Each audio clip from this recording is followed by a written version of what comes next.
सर्वात आधी आपण एका पॅनमध्ये अर्धा कप तूप घेऊयात।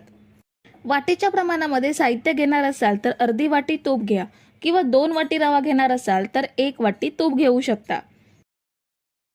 आता आपल्याला ह्यामध्ये 1 कप रवा घ्यायचा आहे। रवा आपल्याला हलक्या बदामी रंगात छान भाजून घ्यायचा आहे। मंद ते मध्यम आचेवरती रवा छान भाजून घेऊयात।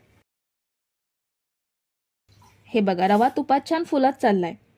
असाच आपण हा रवा छान भाजून घेऊयात। तर हे बघा, रव्याला हलका बदामी रंग आलाय। ह्यामध्ये 2 चमचे काजू बदामचे काप घेऊयात आणि 4 चमचे दूध पावडर घ्यायची आहे, म्हणजे आंब्याच्या वडीला छान दुधाळ स्वाद येईल। आता आपण हे फक्त अर्धा मिनिट रव्यासोबत तुपात परतून घेऊयात।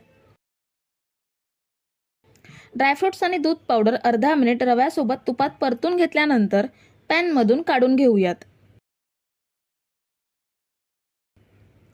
आता वडी बनवण्यासाठी पुन्हा पॅन मध्ये 1 कप साखर घेऊयात। साखरेचं प्रमाण आवडीनुसार कमी जास्त करू शकता। आंबा सुद्धा गोड असेल तर साखरेचं प्रमाण कमी करू शकता। आता यामध्ये अर्धा कप पाणी घेऊयात। मीडियम टू हाय फ्लेम वरती साखर विरघळवून पाक तयार करून घ्यायचा आहे। तर हे बघा, साखरेच्या पाण्याला उकळी आली आहे, पण अजून आपल्याला हे उकळून घट्ट करून घ्यायचं आहे। तर आपण हे अजून 5 ते 7 मिनिटे उकळून घेतले। आपण पाक चेक करूयात। हे बघा, चमच्यावरून शेवटचे थेंब पडताना हलकी तार तयार होते। हाताने सुद्धा चेक करून बघूयात। हे बघा, हलकी तार तयार होते। आता आपण ह्यामध्ये अर्धा चमचा वेलची पावडर घेऊयात आणि पाकामध्ये मिक्स करून घेऊयात। पुन्हा यामध्ये आपल्याला आंब्याचा रस घ्यायचा आहे। मी इथे 1 आंब्याचा रस काढून घेतलाय। मिक्सर शिवाय आंब्याचा रस सोप्या पद्धतीने कसा काढावा हे मी आधीच्या व्हिडिओमध्ये दाखवलेलं आहे। आंब्याचा रस मिसळून घेतल्यावर ह्यामध्ये रवा ऍड करूयात आणि पाण्यामध्ये छान मिक्स करून घेऊयात। आता आपल्याला हा रवा असाच ढवळत घट्ट करून घ्यायचा आहे। तुम्ही जर इथेपर्यंत रेसिपी बघताय तर तुम्हाला एक विनंती आहे की व्हिडिओला एक लाईक जरूर करा। तर हे बघा, रवा एवढा घट्ट झाला की आपल्याला गॅस बंद करून एका प्लेटमध्ये काढून घ्यायचा आहे। इथे मी प्लेटला तूप लावून घेतलंय, ह्यामुळे वड्या सहज प्लेटपासून वेगळ्या होतील। आता यावर मी काजू बदामचे काप लावून घेते आणि चमच्याने ह्यामध्ये घट्ट बसवून घेऊयात। आता आपल्याला हे थंड करून घ्यायचं आहे, म्हणजे छान सेट होईल। तर आपण हे 2 तास थंड करून घेतलंय, ह्याचे आता पीसेस करून घेऊयात। जर घट्ट झालं नसेल तर फ्रीज मध्ये ठेवून घट्ट करून घेऊ शकता। ह्या बघा, आपण छान वड्या पाडून घेतल्यात। आता ह्या प्लेट मध्ये काढून घेऊयात।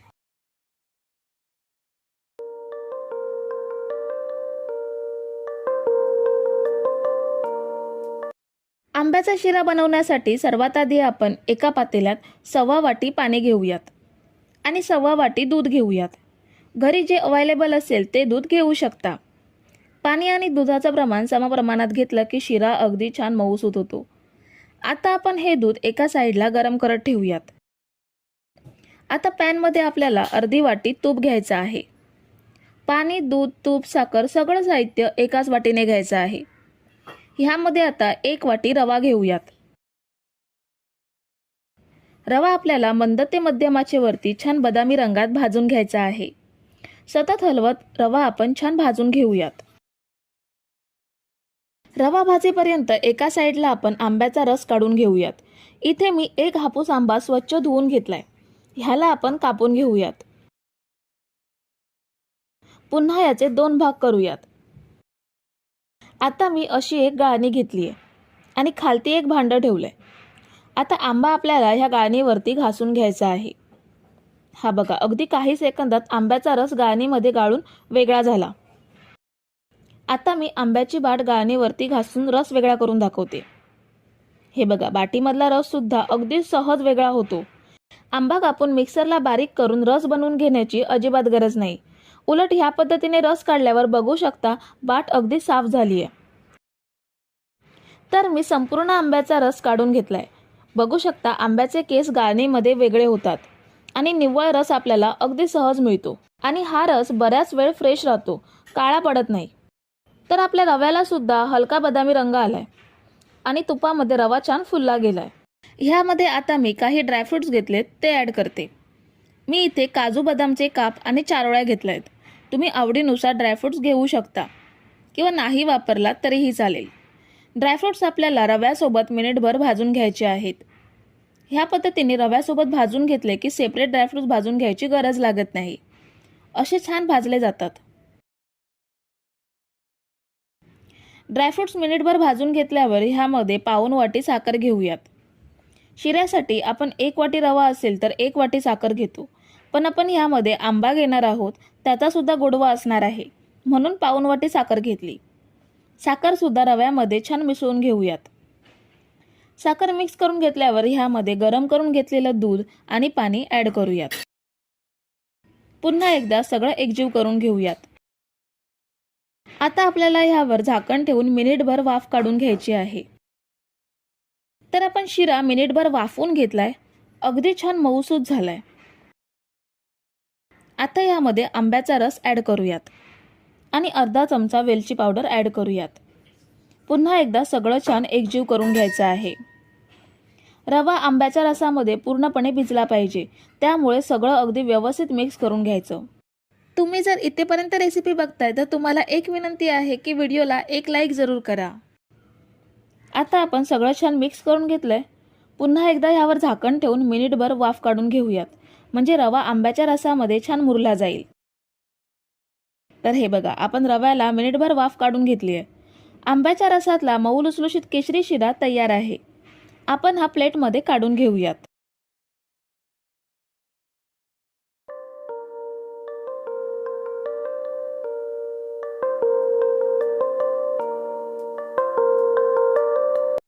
मँगो कपकेक बनवण्यासाठी सर्वात आधी आपण 1 वाटी रवा घेऊयात।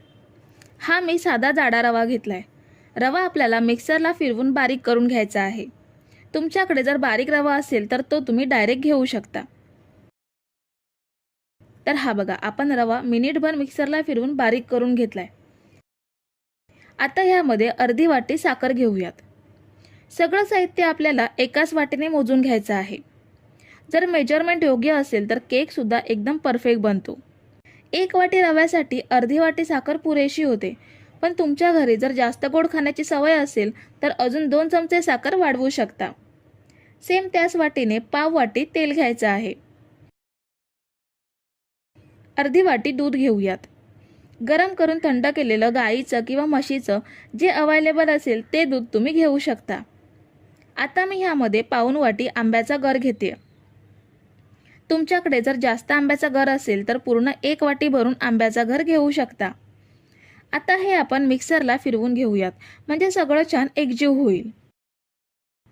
तर हे बघा, आपण हे मिनिटभर मिक्सरला फिरवून घेतलंय, सगळं छान एकजीव झालंय। आता आपण हे एका भांड्यात ट्रान्सफर करून घेऊयात।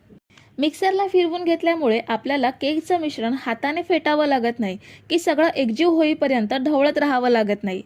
मिक्सरमुळे ही स्टेप अगदी सहज होते। आपण मिक्सरच्या जारमधून सगळं मिश्रण काढून घेतलंय। आता ह्यावर झाकण ठेवून रवा 15 मिनिटे छान भिजवू देऊयात। तर रवा झाकून ठेवून 15 मिनिटं झाली आहेत। हे बघा, रवा पहिल्यापेक्षा थोडा घट्ट झालाय। आपल्याला ह्यामध्ये थोडंसं दूध ॲड करावं लागेल, पण त्याआधी आपण ह्यामध्ये पाव चमचा बेकिंग सोडा घेऊयात आणि अर्धा चमचा बेकिंग पावडर घ्यायची आहे। आणि रवा घट्ट असल्यामुळे ह्यामध्ये आपण पाव वाटी एवढं दूध घेतोय। आता हे सगळं छान मिक्स करून घेऊयात आणि एकजीव करून घेऊयात। तर हे बघा, आपण हे सगळं छान एकजीव करून घेतलंय। बॅटर बघा एकदम मस्त फ्लफी तयार झालंय। इथे मी चहाचे कप घेतलेत। हे साधे आपण जे कार्यक्रम असला की चहा देण्यासाठी वापरतो किंवा बाहेरच्या कपमध्ये चहा मिळतो ते कागदी कप आहेत। ह्या कपमध्ये आता हे बॅटर भरून घेऊयात। बॅटर भरताना कप फक्त अर्धा भरून घ्यायचा।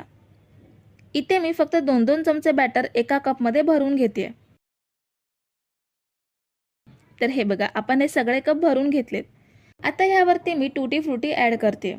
तुम्ही आवडीनुसार ड्रायफ्रूटचा सुद्धा वापर करू शकता.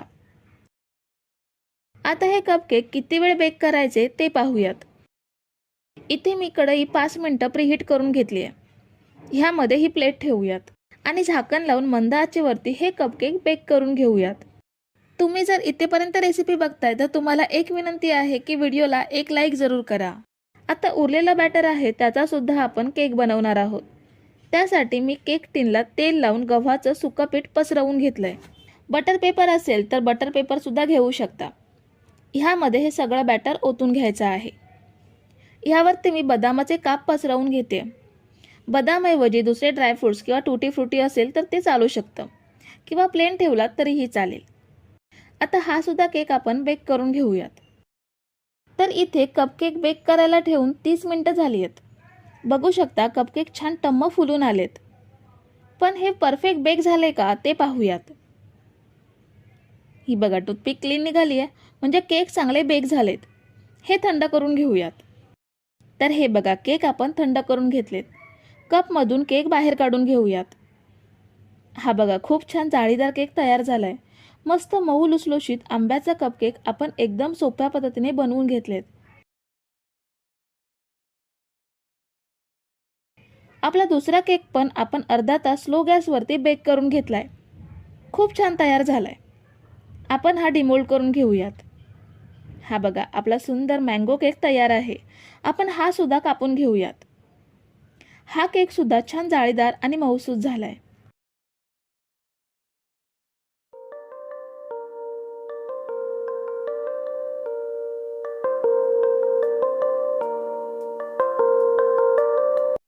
केक बनवण्यासाठी आपण सर्वप्रथम इथे एका आंब्याचा गर घेतलाय. हा राजापुरी आंबा आहे. 500 ग्राम एवढा आंबा होता आणि थोडासा आंबट लागत होता, तर मी याचा छान केक तयार केला. ह्यासोबत मी इथे 1 वाटी एवढी साखर घेतली आहे. तुम्ही कुठल्याही प्रकारचा आंबा घेऊ शकता आणि घेतलेले आंबे गोड असतील तर साखर कमी वापरली तरीही चालेल. आता सगळ्यात आधी आपण या मिक्सरच्या जारमध्ये आंब्याचा गर घेऊयात. साखर 1 वाटी घेतलेली आहे ती सुद्धा घेऊयात आणि फ्लेवरसाठी 1 चमचा वेलची पावडर घेऊयात. तुम्हाला जर मँगो फ्लेवर मार्केटमध्ये उपलब्ध झाला तर तो सुद्धा तुम्ही इथे वेलची पावडरच्या ऐवजी वापरू शकता. आता हे मिक्सरला लावून ह्याची बारीक प्युरी करून घेऊयात. ही बघा छान प्युरी तयार करून घेतली आहे. आता हा आंब्याचा रस आपण गाळून घेऊयात. आंब्याचा रस यासाठी गाळून घ्यायचा कारण केव्हा केव्हा आंब्याचे गठ्ठे तसेच राहतात. अशा प्रकारे गाळून घेतलं तर एकसारखा रस आपल्याला मिळतो आणि आंब्याचे केस असतील तर ते सुद्धा वेगळे होतात. हा बघा संपूर्ण रस गाळून घेतलाय आणि हा वरचा गाळणीमधला शिल्लक भाग मात्र आपण टाकून देणार आहोत. आता एका सॉसपॅनमध्ये 1 वाटी एवढं पाणी घेऊयात. ह्या पाण्यामध्ये जो गाळून घेतलेला आंब्याचा रस आहे तो ॲड करूयात आणि ढवळून एकजीव करून घेऊयात. आता ह्यामध्ये 1 चमचा अगर अगर पावडर घ्यायची आहे. ही पावडर तुम्हाला कुठल्याही बेकरीच्या दुकानामध्ये इझिली अवेलेबल आहे. आता ही पावडर ह्या मिश्रणासोबत एकजीव करून घ्यायची आहे. पावडर एकजीव करून झाल्यावरती ह्या मिश्रणाला फक्त साधारणशी उकळी येईपर्यंतच गरम करून घ्यायचं आहे. हलकीशी उकळी आले गॅस बंद करूयात आणि ह्यामध्ये मी आता 2 चिमूटभर एवढा ऑरेंज कलर घेतलाय. हे अगदीच ऑप्शनल आहे. कलरचा वापर नाही केला तरीही चालेल. मिक्स करून घेतलंय. आता हे थंड करून घेऊयात. मिश्रण कोमट झालंय. मी इथे चौकोनी डबा घेतलाय. त्यामध्ये मिश्रण ओतून घेऊयात. आता हा डबा फ्रीजमध्ये 2 तास थंड करून घेऊयात. पुन्हा आपण सॉसपॅनमध्ये 2 कप दूध घेऊयात. उकळून थंड केलेलं गाईचं किंवा म्हशीचं दूध तुम्ही इथे वापरू शकता.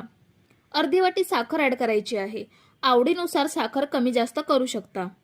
त्यानंतर पाव कप एवढी दूध पावडर घेतली आहे ती ॲड करूयात आणि हे दुधासोबत आता व्यवस्थित एकजीव करून घ्यायचं आहे. गट्टे राहणार नाहीत याची काळजी घ्यायची आहे आणि हे एकजीव करून घ्यायचं आहे. दूध पावडर दुधामध्ये एकजीव झाली आहे. ह्यामध्ये 1 चमचा वेलची पावडर घेऊयात. ह्यामध्ये सुद्धा तुम्ही वेलची पावडरच्या ऐवजी मँगो इसेन्सचा वापर करू शकता. आता 1 चमचा अगर अगर पावडर घेऊयात. पुन्हा एकदा सगळं एकजीव करून घ्यायचं आहे आणि दूध आपल्याला फक्त 5 मिनिटं वाफ येईपर्यंतच गरम करून घेऊयात. उकळी येईपर्यंत गरम करायचं नाहीये. हे बघा वाफ यायला लागली आहे. गॅस बंद करूयात आणि दूध थंड करून घेऊयात. 2 तासानंतर आंब्याच्या रसाचा डबा फ्रीजमधून बाहेर काढलाय. ही पहा छान जेली तयार झाली आहे. आता याचे पीसेस कट करून घेऊयात. पीसेस कट करेपर्यंत माझ्या चॅनलवरच्या रेसिपी जर तुम्हाला आवडत असतील तर एक लाईक पटकन करा आणि चॅनलला जर तुम्ही अजून सबस्क्राईब केलं नसेल तर लगेच सबस्क्राईब करा. आता हा डबा आपण एका प्लेटमध्ये उलटा करूयात म्हणजे सगळे पीसेस व्यवस्थित बाहेर येतील. हे पहा किती छान ब्लॉक्स तयार झालेत. आता हे मोठे ब्लॉक्स आहेत, ह्याचे आपण अजून एक एक पीस कट करूयात आणि थोडे लहान पीसेस बनवून घेऊयात. हे बघा सगळे पीसेस कट करून घेतलेत. आता जे दूध थंड करायला ठेवले ते कोमट झालंय, ते आपल्याला एका भांड्यामध्ये ट्रान्सफर करायचं आहे. इथे मी असा एक प्लास्टिकचा डबा घेतलाय. तुम्ही केक टीन असेल तर तो वापरू शकता किंवा स्टीलचा कुठलाही डबा घेतला तरीही चालेल. दूध ट्रान्सफर केल्यावरती हे पीसेस कट केले ते ऍड करूयात. आता डबा थोडासा हलवून दुधामध्ये पीसेस ऍडजस्ट करून घ्यायचे आहेत. हे बघा दूध वरती आलंय आणि पीसेस दुधामध्ये पूर्ण बुडालेत. आता हा डबा जशाचा तसा फ्रीजमध्ये 2 तास ठेवूयात. 2 तासाने डबा फ्रीजमधून बाहेर काढलाय. बघू शकता खूप छान सेट झालाय. ह्याच्या कडा सुरीने लूज करून घेऊयात. आता प्लेटमध्ये काढून घेऊयात. हे बघा लगेच डिमोल्ड पण झाला. आता कट करून दाखवते. वाव, हा बघा किती सुंदर दिसतोय पीस. आता ह्या केकचे पीसेस कट करून घेऊयात. किती सुंदर दिसतोय केक. आपण ह्याला मँगो मिल्क पुडिंग सुद्धा म्हणू शकतो. मैदा, ओव्हन वगैरे काहीच न वापरता हा पदार्थ तयार केलाय. तर फ्रेंड्स, रेसिपी आवडली असेल तर पटकन लाईक करा आणि अशाच नवीन नवीन रेसिपीज पाहण्यासाठी चॅनलला सबस्क्राईब करा, कारण ते तर फ्री आहे. आणि रेसिपी कशी वाटली हे कमेंट करून नक्की सांगा आणि शेअर करायला अजिबात विसरू नका. थँक्यू.